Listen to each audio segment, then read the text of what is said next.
Hello, welcome back. In this video, we are going to dive into the understanding of what a bot field is. So you may already know that a user field acts like a personal folder for each user storing individual information like names, preferences, or email addresses. Each user has their own unique set of drawers to store this personal data. However, a bot field is different. It's like a shared drawer that everyone can access. The information stored here is available to all users interacting with the bot. And when it's updated for everyone, not just for one user. So let's try to implement one tracking coupon distribution system. Let's say you are running a promotion and want to track the number of coupons distributed. You can create a bot field that keeps a count of how many coupons have been given out. And when someone enters the flow and requests a coupon, the bot will add one to the total count. If the total coupon distributed reaches 50, the bot will automatically send a message like, sorry, the coupon campaign has ended. If the total is less than 50, the user will get a message saying, congratulations, you have received a coupon. Since the bot field is shared, everyone will see the updated count for total coupons distributed, not just the person requesting it. So let's try to go and implement this. Here's how you can set up this process. So first step is to create a bot field. You need to come here in the setting on your WhatsApp bot builder. You need to come here on bot fields, and in the top right section, you will find this option to create new bot field. So here we have some options, name. So let's name this bot field as coupon count, something like this. Let me correct the spelling, and we can choose the type. So in this case, this is going to be a numeric value. In the bot field, one important thing is you need to mention the value. Value would be the starting point, the initial value that should be stored in that bot field. So here for coupon count, we have entered initial value as 0, which will be updated as users will be passing over the flow. In the description, you can add some more information that will be useful for your team members who can you understand why this bot field was created. So let's create it. Now to implement this bot field, let's go to our flow of flows, and let's open one of the flows. Let's open test, and here we have a template created. So in this flow, we are welcoming our customer. We are saying, hi, welcome to our store. We are distributing free coupons. And then we are giving them two buttons. Button title is, do you need free coupons? And we are providing two options to choose from. One is yes, I want coupon, and another is no, I am not interested. So let's say our customer is clicking on first button saying they need a coupon. So in that case, what do we want? We want our bot field to be updated by 1. So in that case, to perform that action, click on this plus button and drag the action block into your canvas.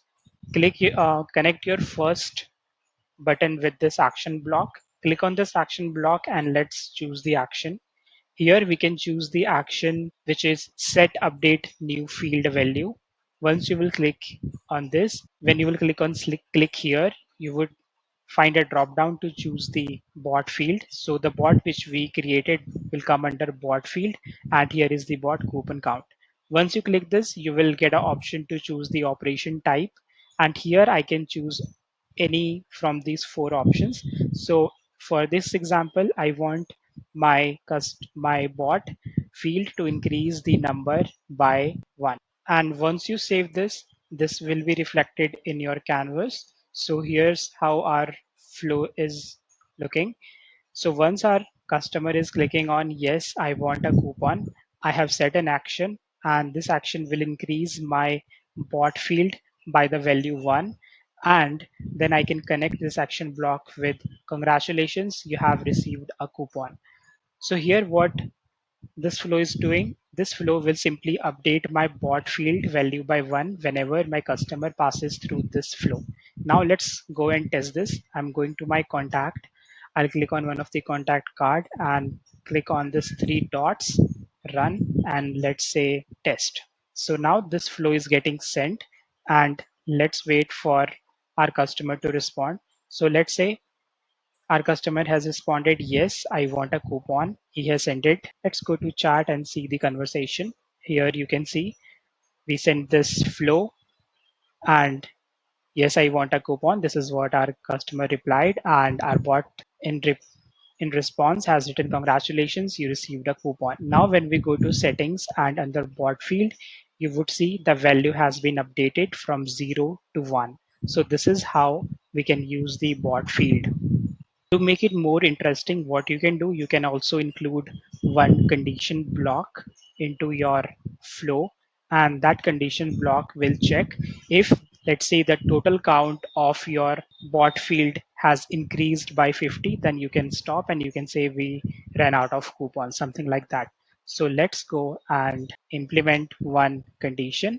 Let's drag it into our canvas and click on this canvas. Here, let's for now choose all condition, click on it, and you can choose the option which we have here, coupon count. And here we can select if my coupon count is, let's say, more than 50. So in that scenario, let me connect this. Let me close this window. And in my condition, I have said if the count of coupon bought has increased or has reached to the maximum threshold of 50, our customers should get a message something like, sorry, the coupon campaign has ended. And if the bot field is less than 50, in that case, we should be sending the coupon to the customer.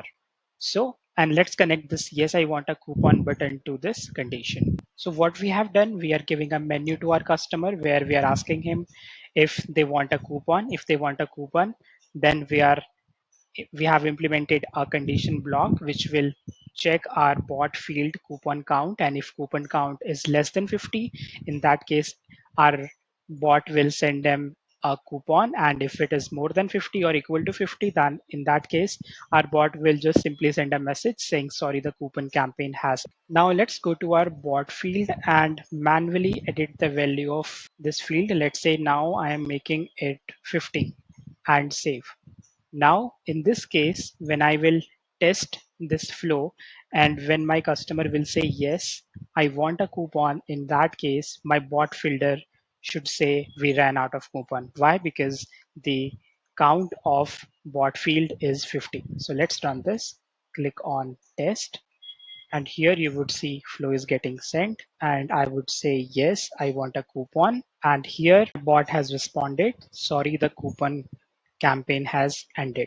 So this is how you can implement the bot field. This was just a simple example. Let's say using server survey participation. Imagine you're conducting a survey and want to keep track of how many people have completed it. You can create a bot field with total survey participants and save it to increase by one every time someone finishes the survey.